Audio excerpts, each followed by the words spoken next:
Bonjour à tous. Ça me fait plaisir de présenter les travaux qui ont été réalisés au Centre de recherche de Saint-Jean sur la culture sur paillis de seigle. Au niveau de mon plan de présentation, je vais commencer par vous parler de la régie de culture en général pour l'établissement du seigle d'automne afin d'établir un paillis la saison suivante. Quand même des éléments qui sont différents d'une implantation d'une céréale d'automne. Donc, on va en parler tantôt. En deuxième lieu, je vais vous partager les résultats de plus de 10 ans de recherche qui ont été réalisés au Centre de recherche de Saint-Jean sur la courge cultivée sur paillis de seigle. Ensuite, je vais aborder la production de courge sur paillis de seigle. En fait, la production de courge sur paillis de seigle, c'est relativement bien connu, mais ça s'applique également pour d'autres cultures. Donc, je vais vous présenter des résultats qui ont été obtenus pour la production de laitue, haricots, brocolis et choux. Puis je vais terminer en vous parlant des autres bénéfices qui ont été mesurés avec cette pratique. Pourquoi on parle de pourquoi utiliser le seigle d'automne comme culture pour construire un paillis? En fait, le seigle d'automne, c'est la graminée qui est la plus tolérante au froid. C'est une culture qu'on peut semer quand même tard à l'automne. C'est peut-être même la culture qu'on peut semer le plus tard l'automne, puis c'est une culture qui va avoir une croissance qui va reprendre très rapidement au printemps dès que les températures sont au-dessus de 0 degré. Pour ce qui est de la date de semis, on vise habituellement, c'est sûr que ça dépend des régions, là, mais pour ce qui est de la Montérégie, on vise le 20 septembre, puis on peut aller jusqu'au début octobre sans problème. Par contre, je vais mentionner qu'on on a des épisodes d'automne tardif de plus en plus. Donc, il y aurait moyen de semer le seigle d'automne beaucoup plus tard que le début octobre. Moi, j'ai entendu des producteurs qui ont semé ça mi-octobre, même début novembre. Là. Donc, c'est quand même intéressant de savoir que la fenêtre peut être plus grande dépendamment des types d'automne qu'on a. Pour ce qui est de l'établissement, en fait, il y a deux types d'établissements qui sont possibles. Donc, un établissement du seigle qui peut se faire sur sol plat ou sur butte, selon les besoins de la culture horticole qu'on veut implanter l'année suivante. Dans le cas d'un semis sur sol plat, on parle d'un taux d'application, un taux de semis de 165 kg à l'hectare. Pour ce qui est d'un semis qui se fait sur butte, ce qu'on fait, c'est qu'on applique 75 kg à l'hectare à la volée, on constitue les buttes, puis après ça, vous voyez le semoir qui passe au-dessus en fait des buttes. Donc, c'est un semis de 150 kg à l'hectare en bande qui est fait sur le dessus de la butte. Pour ce qui est de la fertilisation, là, ce qu'il faut comprendre, c'est que l'objectif pour avoir un paillis de seigle, c'est d'avoir un paillis qui va avoir une bonne biomasse. Si on va avoir un paillis qui est efficace, ça prend une bonne biomasse. Donc, il faut gérer ça comme si c'était notre culture horticole. Donc, nous, dans le cadre de nos travaux, on est allé avec une fertilisation identique à ce que serait une céréale d'automne. Donc, on parle d'une fertilisation de 40-50 unités d'azote à l'automne au semis avec application de phosphore, potassium selon la richesse du sol. Puis, chose super importante, au printemps, au talage, dès que le seigle commence à taler, on revient avec un 40-50 unités d'azote appliquées à la volée. Donc, là, vous avez un aperçu, en fait, là, de la croissance du seigle. Ce que vous voyez à gauche, là, pour ce qui est du 5 octobre, on voit déjà qu'il y a une belle couverture de sol qui est établie. Ça, c'est 2 semaines, dans le fond, après le semis de seigle. Donc, vous avez ici le semis sur sol plat. Puis en bas, la même année, mais c'est le semis qui s'est fait sur butte. Donc, les buttes qui sont constituées, le seigle qui est semé. On voit qu'on a quand même une belle couverture de sol. Quand on arrive au mois de novembre, on voit que notre sol est vraiment bien couvert à la grandeur. Il y a l'hiver qui arrive, puis à l'hiver, vous voyez déjà au 17 avril, il y a vraiment une belle reprise, sol encore une fois, qui est très, très bien couvert. Et là, on arrive un peu plus tard en saison, donc 14 mai, on a déjà un 20-30 cm de hauteur de croissance du seigle. Et on arrive en fait à la fin de l'épiaison, au stade floraison, là, dans la première semaine de juin, où notre seigle est rendu à une hauteur vraiment intéressante, là, qui est prêt pour le roulage. Là. on parle en fait, rendu à ces stades-là, dans nos essais, on a à peu près 8 à 10 tonnes de matière sèche à l'hectare de biomasse aérienne. Donc, pour ce qui est pour l'opération en fait du roulage, quand on est en conventionnel, la première étape, c'est de traiter au glyphosate 3-4 jours en fait avant le roulage. Donc, l'utilisation du glyphosate, ce n'est pas essentiel au succès de la technique, mais ça permet quand même d'intervenir plus rapidement dès la fin du stade épiaison. Puis on peut. Puis en plus, c'est que ça permet aussi d'uniformiser le pays dans le sens que le seigle ne va pas nécessairement être uniforme à la grandeur du champ. Donc, s'il y a des zones où le stade 100% floraison n'est pas atteint, si on brûle, à ce moment-là, on n'aura pas de problème par rapport au fait que le seigle va relever par la suite. Donc, le roulage, règle générale, se fait dans la première ou la deuxième semaine de juin. Puis en fait, la technique là, de roulage que je viens de présenter, c'est en fait une façon de faire qui a été utilisée sous nos installations de recherche. Mais comme vous pourrez le constater avec le témoignage de la productrice Mme Farley qui suivra ma présentation, il y a plusieurs aspects qui peuvent être adaptés selon le type d'équipement qui sont disponibles chez les producteurs.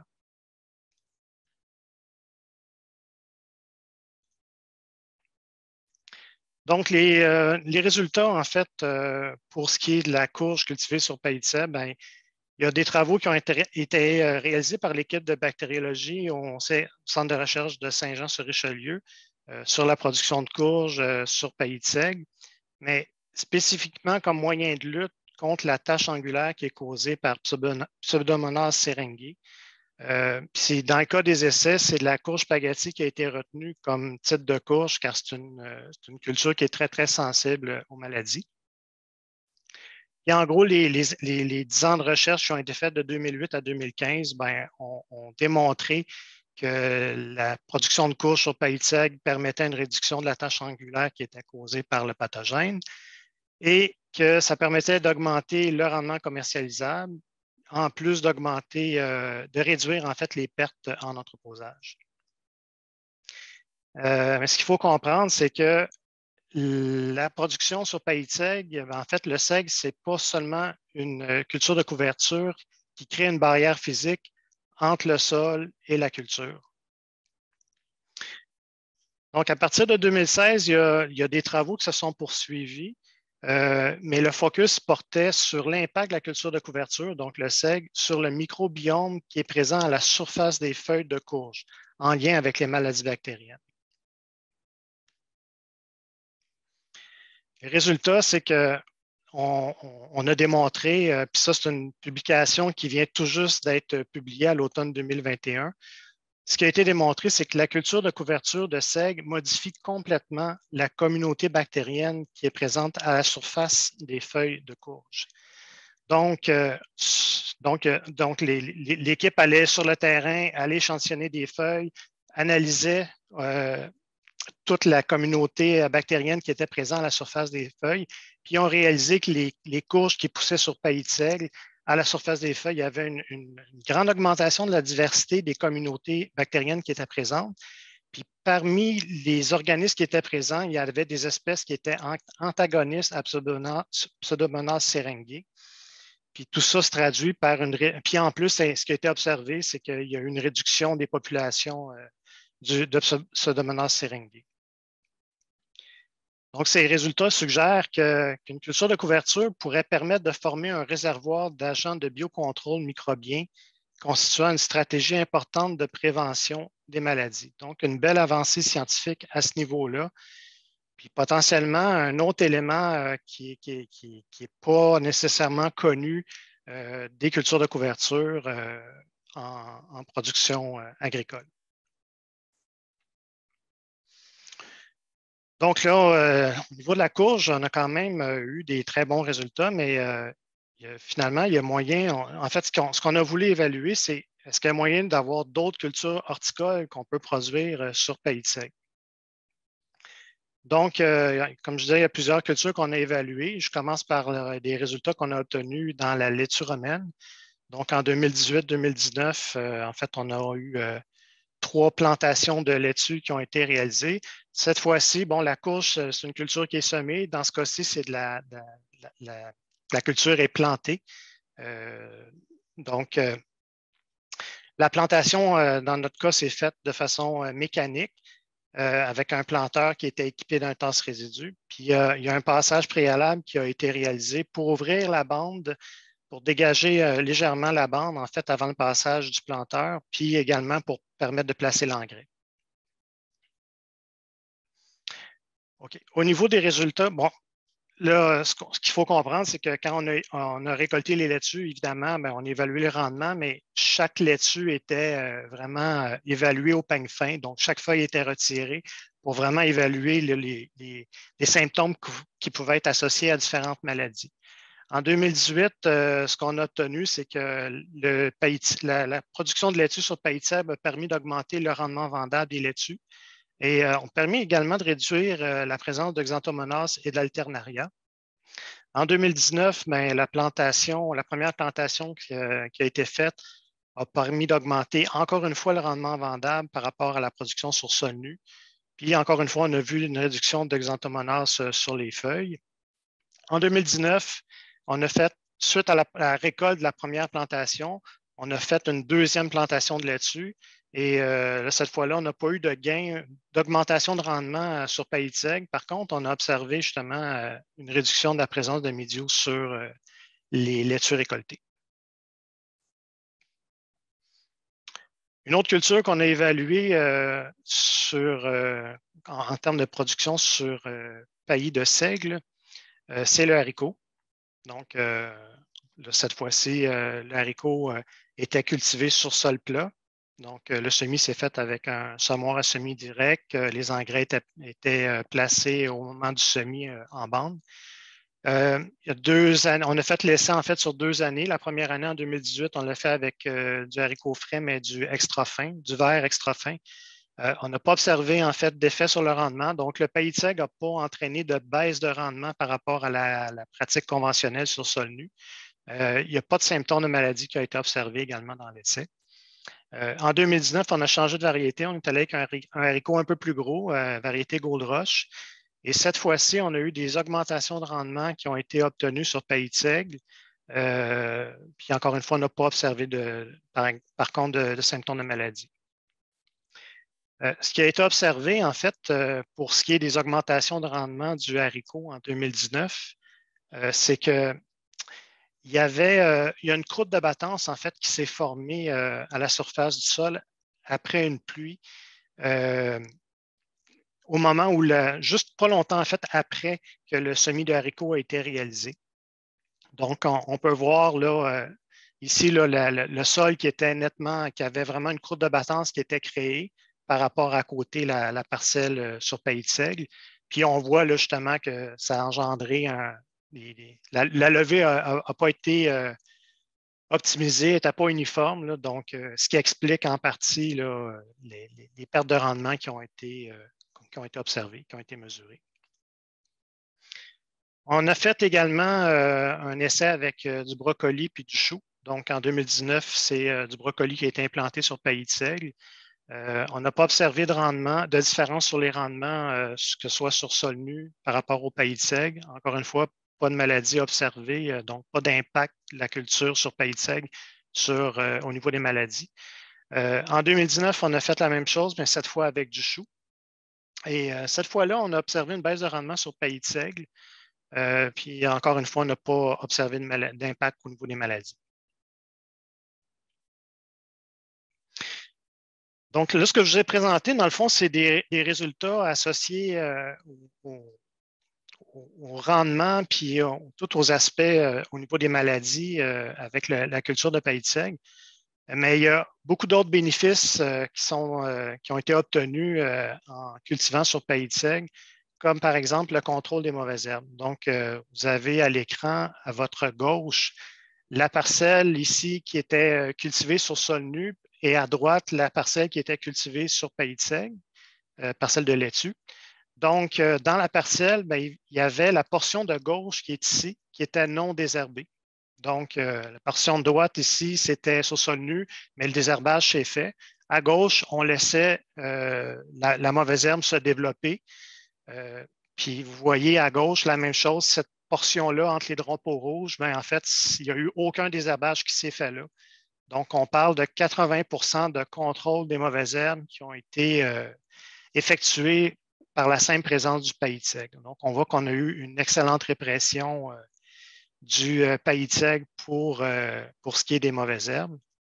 Puis en fait, on voit ici pour les parcelles de choux en 2019, ben, en fait, les mêmes résultats. Encore une fois, la parcelle non désherbée sur sol nu à gauche, puis la portion entre les drapeaux rouges non désherbée sur paillis de seigle. Un autre bénéfice qui a été observé, c'est au niveau de la température du sol.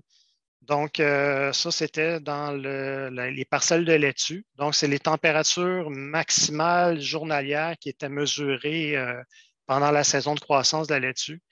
Puis on peut voir qu'il y a des périodes, là, entre autres les périodes de canicule, où est-ce qu'il pouvait avoir jusqu'à 6 degrés de température supérieure dans le profil 0,5 cm de sol. Donc, 6 degrés de plus sur les parcelles sur sol nu, comparativement aux parcelles qui étaient cultivées sur seigle.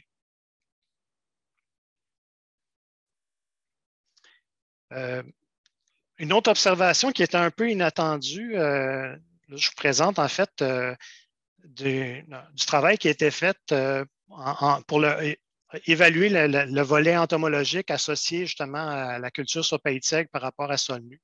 Donc, il y a des pièges fausses qui ont été installés au niveau du sol. Et l'objectif, c'était de capturer les insectes, autant ravageurs ou bénéfiques, donc de voir est-ce que la culture sur paillis de seigle va engendrer plus de présence d'insectes. Donc, ce qu'on fait, c'est que c'est des vers qui sont insérés dans le sol. Puis dans le fond du verre, en fait, il y a du propylène glycol qui est inséré, donc le liquide un petit peu rose, là, qui est inséré dans le fond. Donc, les insectes se déplacent, tombent dans le piège et le liquide qui est ici, là, le propylène glycol, permet de conserver ces insectes-là. Puis, il y a une espèce de petit toit là, qui est mis par-dessus ces pièges-là pour éviter que la pluie tombe dans les verres. Puis, lors d'un relevé des pièges qui suivait une forte pluie, comme on le voit sur la photo de droite ici, nous avons réalisé que tous les pièges fausses placés sur sol nu étaient remplis d'eau et de sol. Donc, l'eau de pluie s'est donc accumulée en surface du sol et est entrée dans les pièges, ce qui n'a pas été le cas pour les pièges placés dans la parcelle sous couvert de seigle où l'eau s'est infiltrée dans le sol. En conclusion, ben, ça a été démontré en fait que la culture sur paillis de seigle permettait une réduction de l'incidence des maladies. Est-ce que le paillis de seigle, en fait, cette culture de couverture-là permettrait de créer un réservoir d'agents de biocontrôle microbiens à la surface des feuilles? Cet élément-là a bien été démontré dans l'étude pour lutter contre le pathogène Pseudomonas syringae. Il y a également il y a eu des rendements équivalents ou supérieurs pour toutes les cultures évaluées qui ont été obtenus, à l'exception en fait du chou. Au niveau du contrôle des mauvaises herbes, on parle de 80 de répression en moyenne qui ont été mesurées. Dans un contexte de pénurie de main-d'œuvre pour le désherbage manuel, bon, on voit tout de suite les gains économiques que cela peut engendrer. Il y a également une diminution des températures maximum de sol en surface qui ont été mesurées. Donc, comme je disais, c'est jusqu'à 6 degrés d'écart en période de canicule entre paillis de seigle versus sol nu. Puis il y a des cultures qui n'aiment pas les périodes de canicule, donc puis qui en fait, quand il y a des grosses périodes de stress, de chaleur, il y a des désordres physiologiques qui vont être développés. Donc, d'où l'intérêt d'avoir justement un pays qui permet de contrôler, de tamponner en fait ces extrêmes-là. Parmi les autres observations, en fait, les légumes qui sont récoltés sur paillis de seigle sont exempts de terre, comme la courge puis la laitue. Il y a l'augmentation de l'infiltration de l'eau qui a été observée. Puis ça, ben, ça s'explique par les biopores qui sont créés par le système racinaire. Je ne l'ai pas mentionné, mais évidemment, le paillis, c'est une barrière physique qui permet de limiter l'évapotranspiration de l'eau, donc ce qui permet de réduire la fréquence des irrigations. La bonne nouvelle là-dedans, c'est que le SEG, ben, ça permet de couvrir les sols pratiquement toute l'année, donc une bonne façon de lutter contre la protection contre l'érosion hydrique et éolienne. Ne pas parler, mais les cultures de couverture, quand ils sont présentes à cause du système racinaire, ben, ça augmente la portance quand on rentre avec la machinerie agricole. Réduction des risques de croûte de battance lorsqu'il y a des fortes pluies. Puis un retour au sol de 8 à 10 tonnes à l'hectare de biomasse sèche aérienne, en fait, qui retourne au sol. Puis en plus, il y a toute la biomasse racinaire qui n'est pas comptabilisée là-dedans, mais qui n'est certainement pas négligeable. En résumé, la culture sur paillis de seigle est donc une solution pour plusieurs ennemis des cultures, tant biotiques qu'abiotiques. Et ça, c'est particulièrement vrai dans un contexte de changement climatique. Il y a un enjeu majeur qui se déroule actuellement au niveau de la production horticole en terre noire, tel que mentionné par le Dr Jean Caron. Il s'opère en moyenne 2 cm de sol par année. Donc, 1 cm qui est perdu par oxydation, affaissement des sols, puis un autre centimètre qui est perdu par érosion éolienne. Puis à ce rythme, la production sur ces terres est compromise d'ici 40 ans. Est-ce que la culture de paillis de seigle serait une solution pour conserver cette ressource? C'est une des solutions que nous évaluons actuellement dans ce projet de recherche qui a débuté en 2020 et qui va se terminer en 2024. Alors, je cède donc la parole à Mme Marielle Farley du Potager Montrouge, puis je prendrai vos questions après sa présentation. Je vous remercie. Bonjour tout le monde. Ça me fait plaisir de venir partager mon petit bagage là, comme productrice avec vous tous. Dans le fond, c'est vraiment chez nous la production de seigle. Juste pour un petit peu, ceux qui ne me connaissent pas, ben oui, elle a fait une belle présentation. On est vraiment au détail, mais c'est la principale production de l'entreprise, qui est la production de courges d'hiver qui est chez nous. Fait que, on fait autour d'une centaine d'acres de courges par année. Fait que si on se parle pour au niveau de la production de courges, bien, qu'est-ce qui est arrivé vraiment? Écoute, mon beau-père a toujours fait des courges. Ça a toujours fait partie de l'entreprise pour la vente au détail. On s'est mis à approcher les chaînes, puis à un moment donné, écoute, on avait de la misère à garder nos courges autour de plus de 3 semaines en entreposage, ça ne se conservait pas. Fait qu'avec notre agronome de club, oui, avec le Durathlub, on a fait vraiment beaucoup d'expériences. On s'est mis à travailler avec un paillis de paille, avec du chaos d'écart. On a mis des semis de régras. Puis finalement, bien, il n'y avait plus rien. On était sur le bord d'accrocher nos patins, comme on dit. Puis un automne, en tout cas, fin de l'été, notre agronome nous arrive, j'ai une idée, on va essayer ça, j'ai lu ça quelque part. Puis le semis de seigle glacé, qu'on était vraiment brûlés. Puis finalement, bien, à un moment donné, elle appelle mon conjoint m'appelle et dit, garde, va y semer du seigle, on va l'essayer au moins une fois. Ça faisait déjà 2-3 ans qu'on travaillait à améliorer la production, puis il y avait des pertes majeures en entreprise. La courge ne conservait pas, beaucoup de problèmes de pourriture noire, sclérotinia, entre autres. Fait que finalement, bien, on a semé le seigle et quelle belle découverte. C'est vraiment, ça a été une renaissance de notre production, dans le fond, à partir de ce moment-là. Pour tout ce qui est des courges, dans le fond, pâle, soit la spaghetti et la butternut. On va voir la différence entre les deux, là, un peu plus loin avec les photos. Fait que c'est comme ça qu'on a fait une petite partie, puis après ça, on a agrandi. Mais là, il fallait adapter un peu la machinerie. Il y avait quand même plusieurs bugs. Fait qu'on est parti. Premièrement, si on part comme on dit, il faut prévoir. Je vais vous donner un petit peu ma recette, comment on fait ça. Dans le fond, c'est un peu comme ça que je veux vous partager notre savoir. Là. En partant, bien, regarde, au printemps, il faut déjà planifier pour l'automne comment on doit, c'est où qu'on va semer notre seigle. Parce qu'au printemps, il faut quand même qu'il y ait des terres qui se libèrent vraiment, il faut qu'ils se libèrent tôt parce qu'il y a des activités à faire, là, soit passer chez eux. En tout cas, il y a si on est sur du maïs sur plastique, il faut s'assurer de l'enlever ou de l'enfouir, là, tout dépendant du type de maïs. Le blé, il faut le récolter.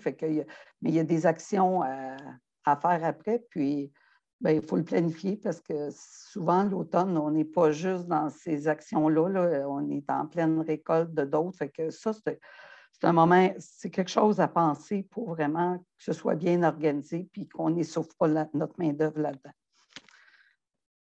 À l'automne, regarde, M. Bellec en a parlé. Bon, oui, septembre, octobre, c'est aussi une chose qu'il faut regarder au niveau du semis. Nous, on commence fin août, on voit notre automne, là, le sentiment du producteur, là, le feeling, là, comme on dit. On regarde les météos, puis c'est pas l'idéal des fois fin août, mais garde, c'est le temps qu'on a parce qu'il faut l'adapter avec nos productions. C'est sûr que là, des automnes plus chauds, ça amène des problématiques. Le seigle est beaucoup trop avancé quand on arrive à, comme on dit, à l'hiver.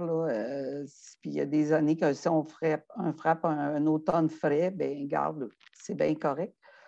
Fait que, puis oui, on s'organise quand c'est des automnes chauds, qui en manque un petit peu. J'ai été de ceux qui ne semaient début novembre, puis ça donne peut-être pas un 8-10 tonnes de biomasse là, à l'hectare, je crois, là, de choses.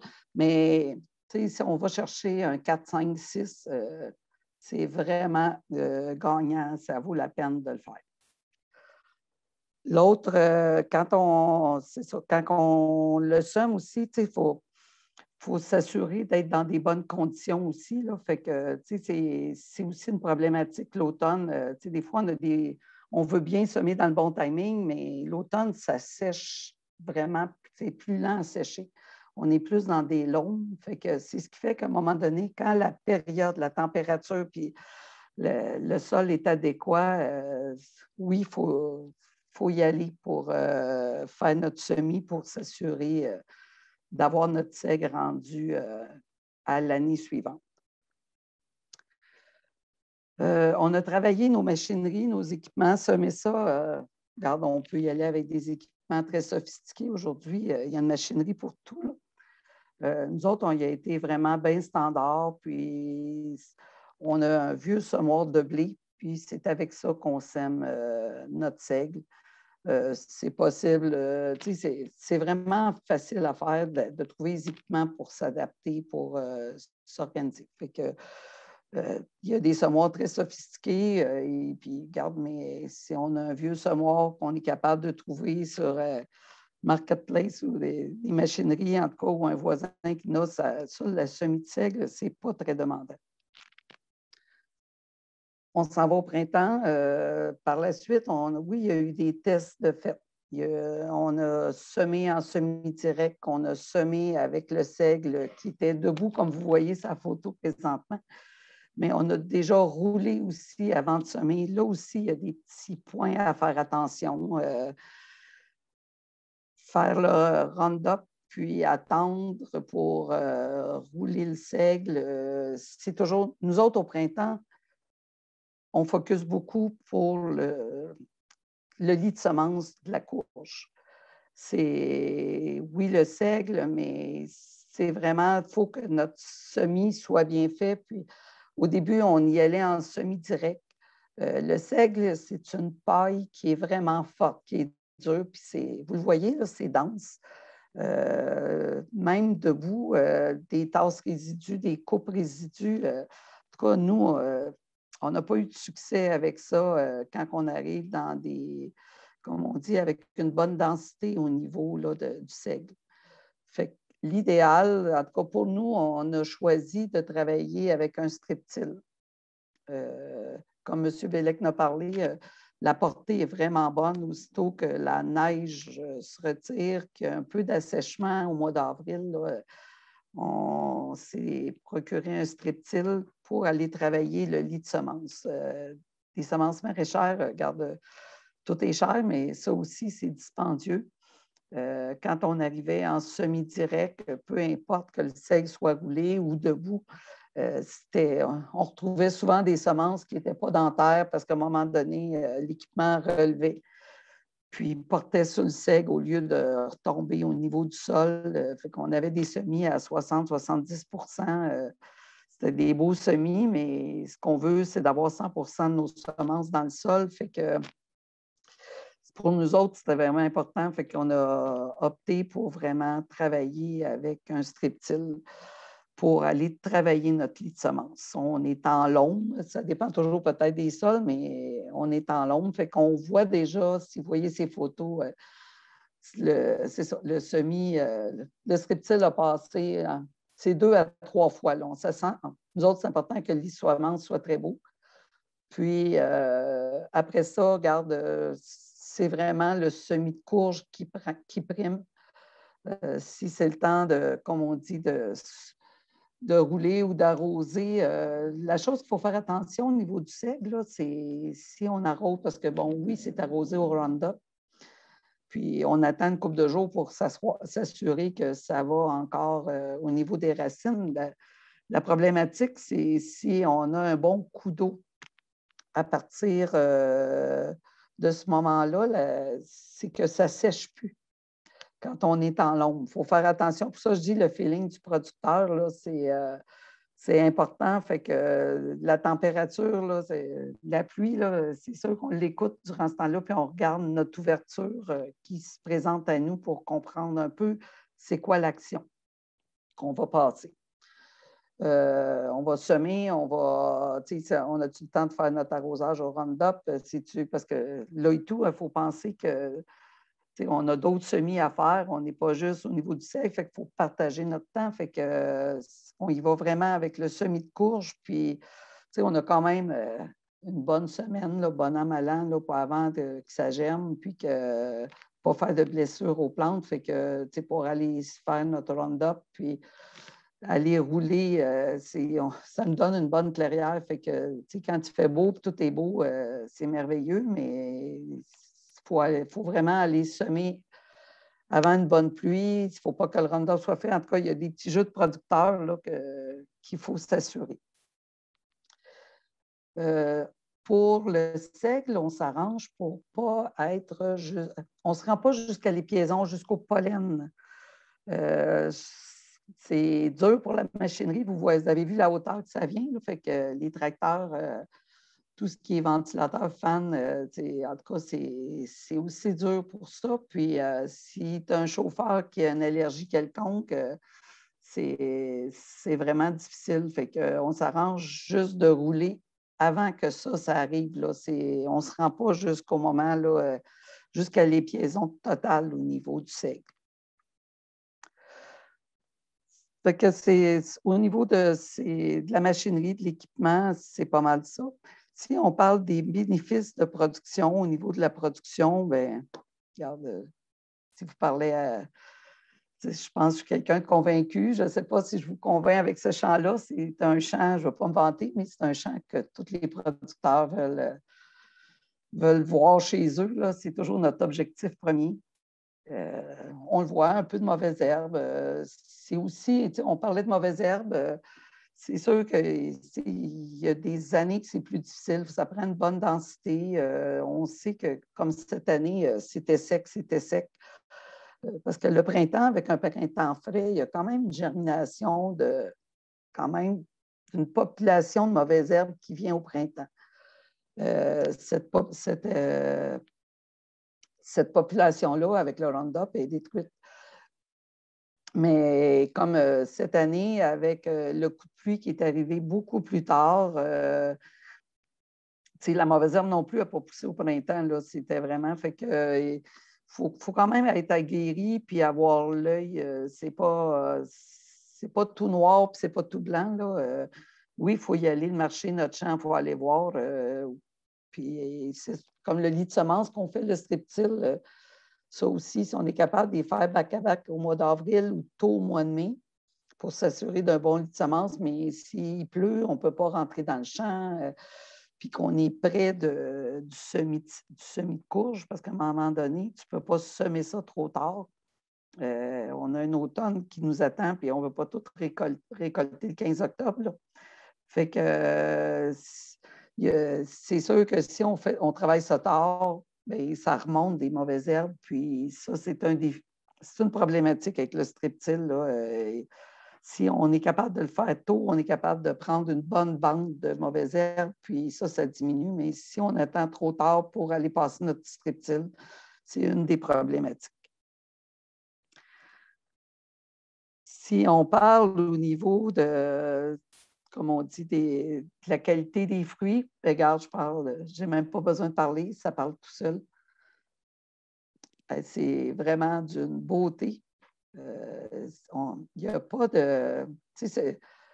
Avant, c'est quand tu récoltes et tu es sur la terre, tu rentres toujours une partie de sol dans tes entrepôts avec les fruits. Puis, tu auras beau essayer de contrôler ta température, on a quand même des bons bâtiments isolés, ventilés, avec une température égale. Mais quand tu amènes du sol, tu amènes des sclérotes, tu amènes de la maladie, ça touche. Il y a beaucoup de blessures techniques là, de main-d'œuvre du sol, ça graffine, ça se frotte l'une et l'autre. Ce qu'on parle, le client, il est de plus en plus exigeant.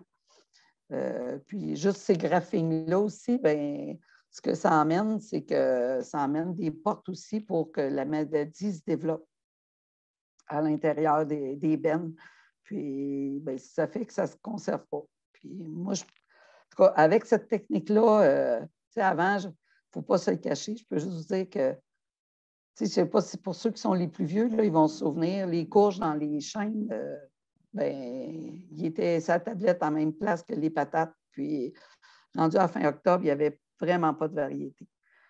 Puis maintenant, avec cette technique-là, on est capable de se rendre, la butternut se rendre jusqu'à fin février, il n'y a pas de problème. Spaghetti, on est rendu à mi-janvier qu'on a livré cette année. Puis, regarde, on regarde rouler ça sur la bande de lavage.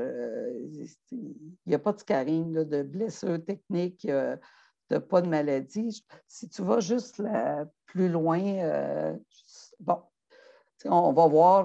Puis là, je n'avais pas de photo de prise, je l'ai pris directement, mais on voit que la courge, qu'elle soit dans n'importe quel sens, il y a zéro blessure. À droite, bien, c'est des vidanges. Ça ne vient pas de chez nous en passant, ce n'est pas parce que ça vient de sur notre seigle. Mais si on regarde, la courge est quand même très belle, mais la plaque, qui est une plaque esthétique, qui est probablement touchée au sol, puis moi, j'explique ça un peu comme une corne en dessous des pieds, tu marches nu-pieds, mais à un moment donné, pour te protéger, tu vas développer une corne, mais ça, c'est non accepté au niveau des chaînes alimentaires, que tu en ailles chez Grossistes ou dans nos grandes chaînes qu'on connaît. C'est tout déclassé.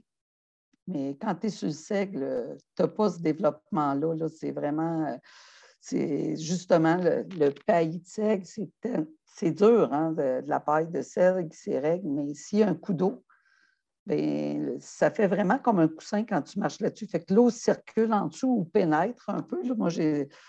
Mais ça fait que la courge, elle ne reste pas là, des 24 heures à être sur un sol mouillé, puis ça fait vraiment toute la différence. Je peux juste vous dire que bien, ce que je mets aujourd'hui, dans le fond, ce que je mets aujourd'hui dans mon déclassage, bien, c'est ce que je mettais dans mes boîtes avant parce que tu avais beaucoup. Au niveau de la récolte aussi, l'automne, une chose qui est intéressante, c'est que quand tu es sur le sable bien, ou que c'est mouillé, bien, tu n'iras pas trop récolter, tandis que là, c'est toujours propre. Là, tu récoltes ta courge, puis c'est vraiment plus agréable aussi pour la main-d'œuvre. Tu ne viens pas les pieds tout trempe, puis avec de la terre après les bottes, là, c'est vraiment. Tu s'en es dans le champ de seigle, c'est toujours le fun. Tu es sur un coussin, puis c'est vraiment moins pénible là, pour les employés. Là, quand tu es dans des lombes après une pluie, c'est pas le fun. La machinerie, ça cale, mais avec ça, c'est vraiment des gros plus. C'est sûr que les petits hicks là-dedans, il faut s'assurer que, c'est ça, pour semer, il faut vraiment voir nos degrés jours ou le nombre de jours là, de nos courges. Là, on ne veut pas toutes avoir des courges le 15 octobre. En Montérégie, ici, vois-tu, aller pour semer autour du 25 parce qu'il faut laisser le temps au seigle d'atteindre sa maturité, là, qui arrive à l'épiaison.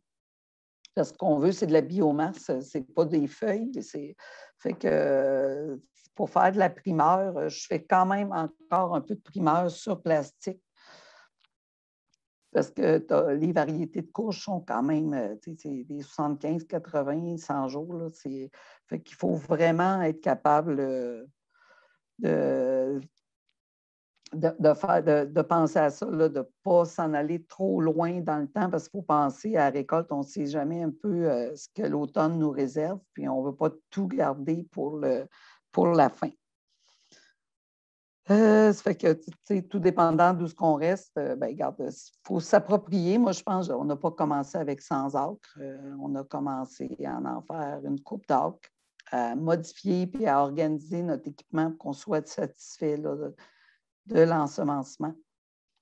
Puis, par la suite, regarde, je pense qu'on se laisse gagner automatiquement avec cette production de cette façon-là. Chez nous, à part que des courges spaghetti butternut sur comme on dit, sur plastique pour avoir un petit peu de volume là, début août, mi-août, là. Mais tout est sur le seigle. Il n'y a pas de courge qui va se faire si on n'est pas sur le seigle. L'autre partie, c'est sûr que c'est vraiment la partie entreposage. Si on parle des bénéfices, si tu n'amènes pas de terre dans tes entrepôts, beaucoup plus facile à laver. Puis, sclérotinia, on l'a presque tout enlevé. Là. C'est vraiment, on n'a plus cette problématique-là, ou très peu, là, des fois, les bords de fossé, bords de champ, une petite baisseur, mais c'est éliminé. Il y a juste que des bénéfices, là, je veux dire. L'essayer, c'est l'adopter tant qu'à moi. Fait que pour moi, je pense que j'ai vraiment fait le tour de qu'est-ce que... Je ne sais pas s'il y en a qui ont des questions ou quoi. Je vais vous laisser la place pour discuter. Moi, il y a un message au niveau des insectes et tout ça. Regarde, il y a toujours un dépistage qui est fait. Oui, les insectes, en tout cas, moi, je trouve que les insectes sont moins présents. La maladie est moins présente. Je pense que ça amène quand même un bord, mais il faut quand même, avec notre club, c'est sûr que chaque champ est suivi chaque semaine. C'est une priorité pour nous autres pour s'assurer de la qualité de nos produits, pas avoir de surprises. Là, mais puis des fois, je ne suis pas chercheur, fait que je ne peux pas dire c'est le timing qu'on sème, est-ce qu'on est dans un temps où il y a une population élevée ou pas. J'ai pas assez d'informations là, pour répondre à cette question-là de moi-même. Merci, M. Bellec, pour votre conférence, Mme Farley, pour votre témoignage.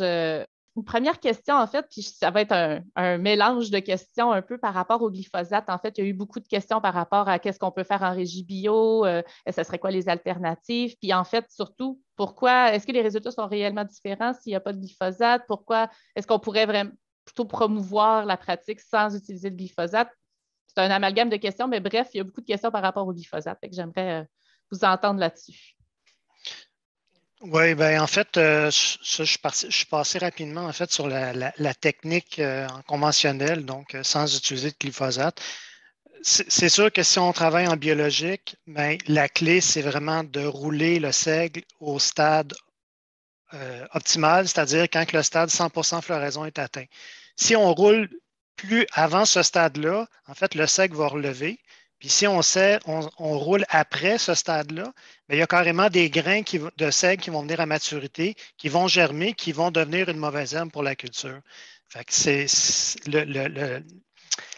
le timing est vraiment important par rapport à ça. Puis, comme je disais aussi, il y a toute la notion d'uniformité du champ. Donc, si tu as des zones où le stade n'est pas atteint et pas égal partout, bien là, tu vas avoir des zones qui vont relever ou des zones. C'est pour ça que c'est plus complexe de travailler avec en mode biologique. Par contre, dans nos essais, en fait, on a évalué les deux techniques. Donc, dans toutes les années de recherche, on avait toujours un traitement qui était traité au glyphosate, puis un traitement qui était traité sans glyphosate.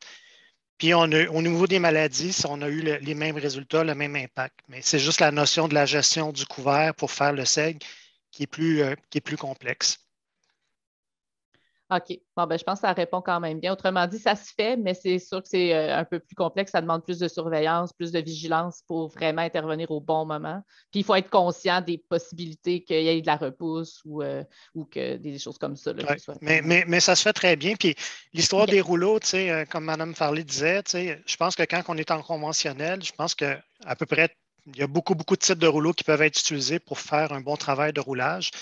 Par contre, en biologique, c'est important d'avoir un rouleau crêpeur avec des stries qui vont vraiment écraser la tige de seigle, ce qui va faire en sorte que le seigle va mourir. Là. Donc, ça, je tenais à le souligner. C'est bon. Ben, merci beaucoup. Une autre question fort intéressante par rapport à la fertilisation azotée. Est-ce qu'on doit faire un apport d'azote supplémentaire en raison pour compenser la possible immobilisation par le taillis? Est-ce qu'il y a un risque de fin d'azote dans ce cas-ci? Puis, si oui, est-ce que l'ajustement change selon les cultures? Okay. Dans les essais qu'on a faits sur plusieurs cultures, dont des cultures qui ont quand même des besoins élevés en azote, comme brocoli, chou, laitue, il n'y a pas eu d'ajustement qui s'est fait. On a suivi les recommandations des grilles de référence du CRAAC. Donc, il n'y a aucun ajustement qui a été fait. Puis ce qui arrive, c'est que le seigle n'est pas incorporé dans le sol. Donc, la biomasse, elle reste en surface. Donc, ce qu'on assumait, l'hypothèse qu'on a émise, c'est qu'il n'y aurait pas d'interaction par rapport à ce seigle-là qui reste en surface par rapport au prélèvement de la culture qui se fait dans le sol. Par contre, il y avait une préoccupation qu'on avait, c'était est-ce que le seigle, pour la culture qui va suivre l'année suivante, est-ce qu'il peut, parce que là, ce seigle-là, on l'incorpore, on le retourne au sol, ben, c'est beaucoup de carbone qu'on retourne au sol. Puis ce carbone-là, ben, est-ce que ça pourrait justement constituer un problème pour la nutrition azotée de la culture suivante? Donc, il y a une année où on a fait un suivi l'année suivante, on a incorporé le seigle, puis on a semé du maïs grain par-dessus. Puis en faisant la fertilisation à demi-dose pour voir justement si les parcelles sur seigle étaient pour avoir des rendements plus faibles liés à des carences en azote par rapport à la riche conventionnelle, puis on n'a pas observé aucune différence. OK. Ah ben ça, c'est quand même une bonne nouvelle parce qu'on voudrait, dans le fond, c'est bien de savoir qu'on n'aura pas besoin de faire plus de fertilisation azotée en compensation, puis avoir d'autres impacts environnementaux qu'on ne souhaite pas. Là. Fait que c'est très intéressant. Ouais. Ensuite, écoutez, je suis rendue à. En fait, il y avait beaucoup de questions un peu liées à la semer versus transplantation. Dans le fond, ça s'adressait en partie à Mme Farley, savoir si, dans le fond, c'était plus des semis ou des transplantations. Et entre autres, en lien avec l'effet allélopathique possible du seigle sur les semences, justement, si ça a été observé. Fait que c'est un peu dans cette optique-là que les questions étaient posées. Chez nous, moi, je vois, parce que souvent, en tout cas pour la production de courges, chez moi, on a déjà repiqué, mais c'est une plante qui est plus fragile à repiquer. Nous autres, on y va vraiment au semis parce qu'on a déjà repiqué, puis au final, on ne gagne pas énormément la différence. Fait que je ne pourrais pas dire, là, c'est vraiment, nous autres, c'est vraiment du semis. Là, OK. Il n'y a pas de transplantation aucune dans vos... Non. OK. Au niveau du seigle, c'est le temps que la plantule, si on calcule le temps que la plantule s'installe au niveau du moment, parce que c'est fragile, un cucurbitacé, puis versus un semis qui démarre tout de suite, on ne voyait pas assez de différence. Fait qu'on y va vraiment au semis. Je voulais peut-être bonifier pour le rouleau, là, ce qu'on parlait tantôt. Dans le fond, dans le conventionnel, moi, je prends vraiment un brillon, là, un rouleau ordinaire qu'on voit dans le blé, tout simplement, que les gens utilisent. Puis, je roule dans le fond 2 fois. Un coup que il faut qu'il ait eu son herbicide, là. Puis c'est ça, je roule dans un sens, puis dans l'autre. Puis après ça, bien, le temps fait le restant de la job. Le seigle va aller se déposer au sol, même s'il y a des relevés à quelques endroits, ça se replace tout de suite, une pluie, puis tout le monde va aller se rasseoir à la bonne place là, sur le terrain. L'alléopathie, je reviens à ta question au niveau, c'est vraiment au moment du semis à l'automne, en tout cas, au moment où est-ce que tu mets le Roundup, l'effet n'est plus là nécessairement. Là. Je ne sais pas si tu as une certaine hauteur qui est, peut-être Carl pourrait plus répondre là, pour ces effets-là, mais à un moment donné, tu le vois, ton petit tapis de mauvaises herbes au fond de ton champ de seigle. Là. Puis souvent, ben, avec le Roundup, justement, un peu comme je disais, là, ça fait un beau ménage rapidement, puis c'est ce qui nous garantit là, de ne pas trop avoir de mauvaises herbes, là, parce que tu le vois, là, il y a un effet à un certain moment, mais c'est pas... La question était plus s'il y avait un effet allélopathique sur la culture, carrément, sur les semences, en fait. Puis là, okay. Il semblerait que non, de ce que je peux comprendre. Non, je ne le vois pas, non. OK. Ben, en tout cas, je ne l'ai pas observé, tout simplement. Ben, en fait, Marie-Ève, s'il y avait un effet allélopathique, on aurait observé des baisses de rendement dans la courge, dans le haricot, dans la laitue, dans le brocoli. Bon, là, le chou, on a une baisse de rendement, mais en même temps, c'est la seule culture qu'on a évaluée. C'est peut-être à un autre niveau que ça s'est passé. D'autres explications. Oui, j'avoue que là, c'est peu probable que ce soit ça l'explication, étant donné que toutes les autres n'ont pas été affectées. Très bien. Une autre question que j'ai trouvée intéressante par rapport aux coûts. Est-ce qu'il y a eu une évaluation des coûts supplémentaires versus les coûts économisés de cette pratique-là? Une pratique, mettons, qu'on n'utiliserait pas ce pays-là. Là, j'ai compris, je crois avoir compris que pour Mme Farley, il n'y a pas de retour en arrière. C'est comme il n'y a pas d'autre façon de faire, c'est la meilleure, mais d'un point de vue coût, des fois, là, juste pour des fois en convaincre d'autres là, qui auraient peut-être l'impression que ça va peut-être être plus coûteux. Est-ce que vous avez fait ce genre d'évaluation-là? Bien, pas de notre côté. Ce n'est pas un élément qu'on a évalué au niveau de la pratique. C'était vraiment plus tous les autres paramètres qui étaient évalués. Mais c'est sûr que bon, la semence de seigle, c'est quand même pas la semence qui est la plus dispendieuse. Non. Puis après ça, ben, c'est sûr qu'il y a peut-être des équipements à acquérir pour arriver à utiliser la technique, mais en même temps, comme Mme Farley le décrit, il y a moyen de s'arranger avec les moyens du bord là, pour arriver à ce que ça fonctionne. Oui, c'est ça. Puis en fait, je pense que Mme Farley a fait un excellent témoignage. Je pense que ça témoigne quand même bien que c'est pas c'est certainement gagnant comme pratique. Là. C'est ce que j'aimerais peut-être vous entendre là-dessus. Là. Ben, non, mais je veux dire, on regardait nos champs auparavant, puis tu récoltais 50-60 %. Il y a des champs qu'on passait, puis les gens passaient dans le rang, puis tu te demandais si ça avait été récolté ou pas. Tellement il en restait. C'est ça, des blessures, autant de scarring, des blessures physiques pour toutes sortes de raisons, des fruits avec des plaques, déjà de la maladie au champ. Ça ne se compare pas. Tu ne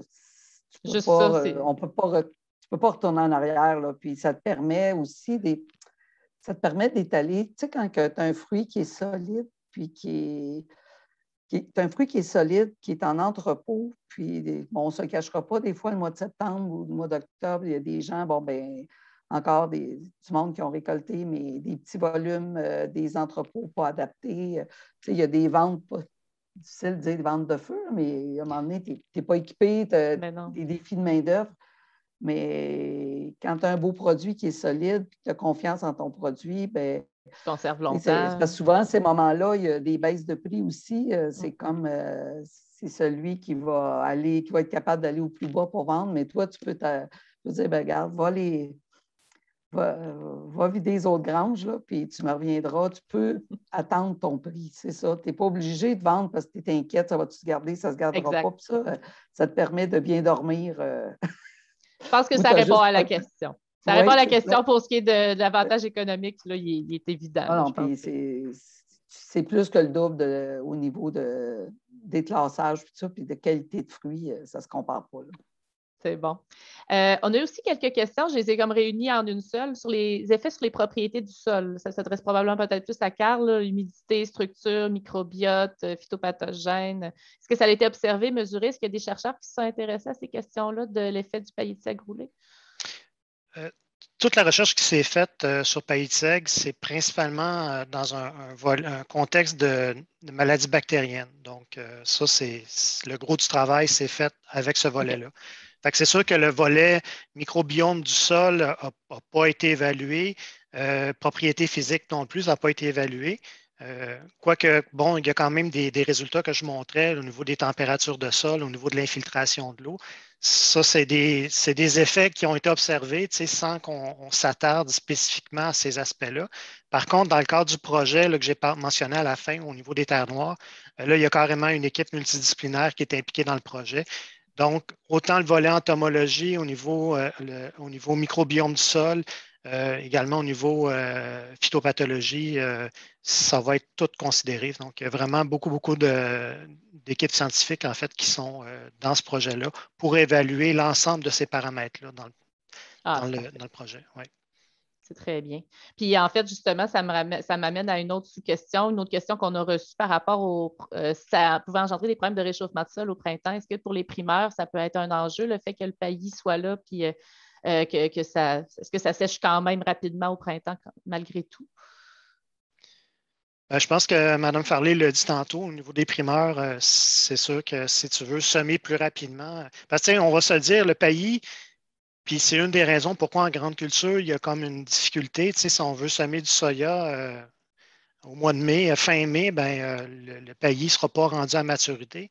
Donc, c'est pour ça que c'est plus complexe. Mais par contre, à partir du moment où toutes les cultures qui peuvent être, que dans le calendrier de production, c'est prévu de semer à partir de début mi-juin, ben, à ce moment-là, il n'y a pas. Rendu à ces périodes-là, on n'a plus un problème en fait de réchauffement de sol parce qu'on est rendu dans des fenêtres où les températures sont quand même assez élevées. Donc, puis ce qui est intéressant également, peut-être juste une précision, c'est que le seigle, comme il pousse, ben, avant d'établir notre culture horticole, ben, finalement, il va assécher le sol rapidement. Par contre, on met fin à la croissance du seigle en le brûlant ou simplement en le roulant, ce qui fait en sorte que là, le prélèvement d'eau arrête du seigle. Fait que ça ne rentre plus en compétition avec la culture horticole qui, elle, a des besoins en eau à couvrir. Puis en plus, en horticulture, ben, on a le luxe d'avoir des systèmes d'irrigation qui sont déployés, ce qui n'est pas le cas en grande culture. C'est pour ça qu'en horticulture, il y a vraiment le système est fait pour bien positionner le paillis de seigle en termes de timing au niveau du temps pour l'implantation, puis au niveau aussi de l'irrigation, par exemple. Peut-être juste renchérir, c'est vraiment, si vraiment il y a un gros coup d'eau et on arrive au semis, c'est bien important de dire, bien, des fois, ben, regarde, on ne peut pas semer, on va aller faire notre Roundup là, pour ceux qui sont en intégré, comme on dit, comme nous autres, là, qui ne sont pas en bio, mais écoute, ça, c'est vraiment une chose à ne pas faire si tu es dans un loam, là, parce que justement, ça ne sèche plus après. C'est vraiment un point à faire attention parce que le seigle ne tire pas, puis c'est vraiment plus long à sécher. C'est là qu'il faut jouer nos cartes et regarder. Ah, OK. Il y a quand même une petite surveillance à faire à ce niveau-là. Là. Oui. OK, c'est bien. Moi, je fais prendre. Moi, c'est ça, l'expérience parle. On pensait bien faire, puis finalement, on a perdu du temps en bout de course parce que ça n'a pas fini de sécher. Oui, puis beaucoup parce que c'est ça, c'est long de sécher. Là. Oui, vraiment, surtout certains printemps. J'ai une question qui est peut-être un peu plus spécifique à une situation, mais je pense qu'elle est importante à poser. Je vais la lire telle quelle. L'enjeu dans ma région sur paillis de seigle pour les 2 dernières saisons à cause des printemps extrêmement secs, c'est que le paillis de seigle retarde grandement la germination des courges malgré le tasse résidu et des citrouilles, au point d'abandonner complètement le champ, tellement que le producteur pense à arrêter la pratique. Je ne sais pas dans quelle région, là, mais elle demande s'il y a des pistes de solutions. Donc, c'est quand même un cas spécifique, mais je trouve ça intéressant parce que ça amène une situation où ça semble être plus complexe d'implanter la pratique. Ben, en tout cas, je l'ai vécu, c'est correct. je prenne la place. L'année passée, on l'a vécu. On ne se fait pas prendre 2 fois. Là. Ça fait 2 printemps qui sont très secs. Cette année, parce que c'est sûr que le seigle, il s'approvisionne en eau au printemps. Puis vu qu'on a eu, ça fait 2 printemps que, en tout cas ici, il n'est pas mouillé, ça a été à fin juin pour qu'il y ait des pluies. Là. L'année passée, on avait irrigué, mais il faut passer pour irriguer. Regarde, c'est ce qu'on a fait. Mais vraiment trop tard, tu espères toujours la pluie. Cette année, tu avais un feeling que ça ressemblait, tu ne voyais pas de nuages, tu regardes tes prévisions 14 jours, on a réagi tout de suite, puis on a été irrigué, comme on dit manuellement, là, on s'est vraiment mis une tank avec un boyau, puis je veux dire, on a irrigué avec des sprinklers du maïs qu'on n'a jamais fait parce qu'on ne voulait pas retarder nos dates de récolte, ça fait partie d'un producteur maraîcher, là, de s'assurer, c'est la part d'eau. Un coup, c'est bien parti. La courge, ça a vraiment une racine vraiment profonde. C'est difficile. Puis oui, le paillis de seigle doit empêcher la température moindre, l'assèchement au sol. Je ne vois pas de plants fanés comme on va aller voir au champ. Là, des fois, tu vois arriver tes plants là, de la buttercup, la poivrée, les feuilles sont, comme on dit, quasiment à terre, le plant là, en milieu d'après-midi. Ça, tu vois ça vraiment très peu en seigle. Ça a aussi l'effet inverse. Mais le moment crucial du semis, oui, il faut que tu...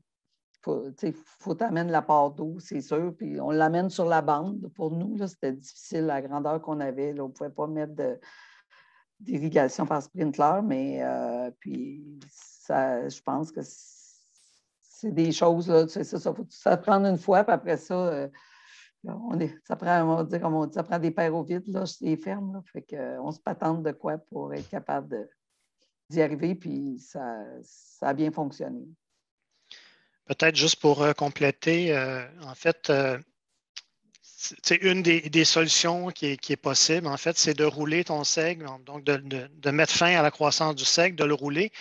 Une fois que le roulage est fait, ben, si on a des conditions extrêmement sèches, ben, on peut laisser le champ tel quel en attendant que les conditions d'humidité reviennent ou que les précipitations. Au lieu de rentrer avec faire un semis en conditions de sol très sec puis qu'il n'y a pas de prévision de pluie annoncée, ben, on peut attendre, on peut laisser le champ dans cet état-là. Je veux dire, le sol il est couvert, le sol il est roulé, puis nous, on a même une année où on a attendu, je pense, 3 semaines avant de faire le semis ou la plantation. Ah, OK. Pas pour ces raisons-là, pour d'autres raisons. Là. Mais tu sais, un producteur qui se dit, ben, puis ce qui arrive, c'est qu'une fois que le seigle est mort, il arrête de prélever de l'eau. Fait que c'est pour ça que là, l'humidité qui est au sol, même s'il n'y en a pas beaucoup, elle va être conservée au lieu d'être continuer à s'assécher. Puis dès qu'il va y avoir un petit peu de précipitation à venir, ben à ce moment-là, c'est peut-être le bon moment pour faire le semis de courge ou de haute culture. C'est bien. Et puis là, le temps file, puis j'aurais une dernière question que j'aurais aimé poser, puis après ça, je pense qu'on va conclure. Par rapport au paillis, qu'est-ce qui arrive après la récolte? On dit que le paillis est dur. Est-ce que c'est facile à incorporer? Est-ce qu'il faut attendre au printemps suivant? J'avoue que c'est une question qui m'intrigue, moi aussi. Comment qu'on gère le paillis à la fin? Là, nous autres, on passe un coup de chisel, puis c'est fait. Là, OK, pas plus compliqué que ça. En fait, oui, c'est ça, ça a fait son œuvre. Non, il n'y a pas de problématique spéciale due à ça. Là, non. Bon, c'est bien, tant mieux dans ce cas-là. Je ne sais pas si, Carl, vous aviez quelque chose à rajouter. Bien, c'est un peu la même façon. Là. C'est travaillé, c'est incorporé dans le sol. Là, évidemment, on a de l'intérêt à savoir est-ce qu'on pourrait le laisser en surface puis faire du semis direct directement là-dedans. On n'a pas travaillé avec cette option-là, mais c'est quand même intéressant de le penser. Mais comme Mme Farley l'a mentionné, c'est un travail de sol normal